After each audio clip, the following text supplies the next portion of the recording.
Hi hello friends, എല്ലാ കൂട്ടുകാർക്കും മൗനരാഗത്തിന്റെ പുതിയൊരു പ്രൊമോയിലേക്ക് സ്വാഗതം. അങ്ങനെ നമ്മുടെ സരീവിനോട് രാഹുൽ പറയുന്നുണ്ട്, അതെ ഞങ്ങളൊക്കെ എന്തെങ്കിലും മോളോട് പറഞ്ഞു തരുന്നുണ്ടെങ്കിൽ അതിലൊക്കെ എന്തെങ്കിലും കാര്യമുണ്ടെന്ന് തന്നെ മോള് മനസ്സിലാക്കണം. അവൻ ആ മനോഹരനെ കണ്ണുമടച്ചങ്ങ് വിശ്വസിക്കേണ്ട, മോളുടെ സങ്കല്പങ്ങളും പ്രതീക്ഷകളും ഒന്നും അധികം കൊണ്ടു നടക്കേം വേണ്ട എന്നൊക്കെ ഇങ്ങനെ പറഞ്ഞു കൊടുക്കുമ്പോൾ സരീവിന് അതെന്തായാലും ഉൾക്കൊള്ളുന്നുണ്ട്.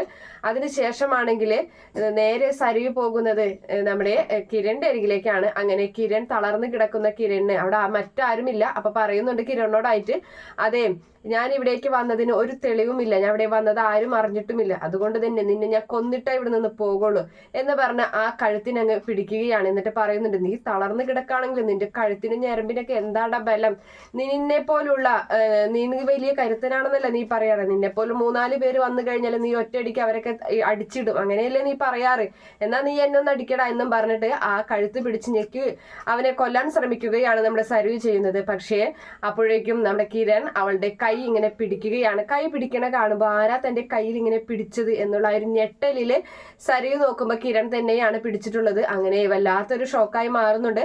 ആ സമയത്ത് അപ്പോഴേക്കും അവിടേക്ക് കല്യാണിയൊക്കെ എത്തുന്നുണ്ട്. കിരണും കല്യാണിയും നമ്മുടെ സരീവിനെ അടിച്ച് പുറത്തേക്ക് സിറ്റ് ഔട്ടിലേക്ക് തള്ളിയിടുകയാണ്. അങ്ങനെ അവിടെ നിന്നും എഴുന്നേറ്റ് നിൽക്കുന്ന സരീവിനോട് പറയുന്നുണ്ട്, നീ എന്താടി വിചാരിച്ചത് ഞാൻ തളർന്നു കിടക്കുകയാണെന്നോ? ഞാൻ നിങ്ങളെയൊക്കെ സന്തോഷിക്കാൻ വേണ്ടിയിട്ട് ഞാൻ തളർന്നു കിടക്കുന്നതായി അഭിനയിച്ചതാണ്. ഞങ്ങളുടെ മുഖ്യ ശത്രു അവൻ ജയിലിലാണിപ്പോ.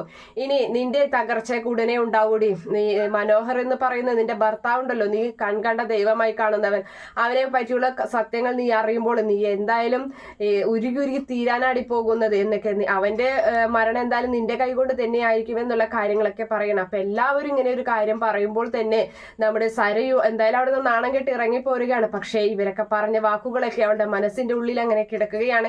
എന്തായാലും മനോഹറിന്റെ പുറകെയായി തന്നെ അവൾ എല്ലാ കാര്യങ്ങളും നിരീക്ഷിക്കാൻ പുറകെ കൂടുന്നുണ്ട്. അവനൊരു ഹോട്ടലിൽ ചെന്നിട്ട് അവിടെ റൂം എടുത്തിട്ടുണ്ടോ എന്ന്, മനോഹറിന്റെ പേര് റൂം എടുത്തിട്ടുണ്ടോ എന്നൊക്കെ അന്വേഷിക്കുന്നുണ്ട്. കാരണം അവന് ഇവിടെ ഓരോ മീറ്റിംഗ് അതെന്നൊക്കെ പറഞ്ഞിട്ട് റൂം എടുക്കുന്ന പറയാറുണ്ടല്ലോ. അപ്പൊ അവിടെ ഒന്നും റൂം എടുത്തതായിട്ട് ഒരു റെക്കോർഡിലും ഇല്ല. അതുപോലെ തന്നെ അവന്റെ പുറകെയായിട്ട് ഒരു കാറിൽ അങ്ങനെ ചുറ്റി നടക്കുന്നുണ്ട്. എന്തായാലും സരയു മനോഹറിനെ പറ്റിയുള്ള സത്യങ്ങൾ ഉടനെ തിരിച്ചറിയും. അതോടുകൂടി സരയു ആകെ തകർന്ന് തരിപ്പണമാവാനാണ് പോകുന്നത്. Okay friends, bye, thank U.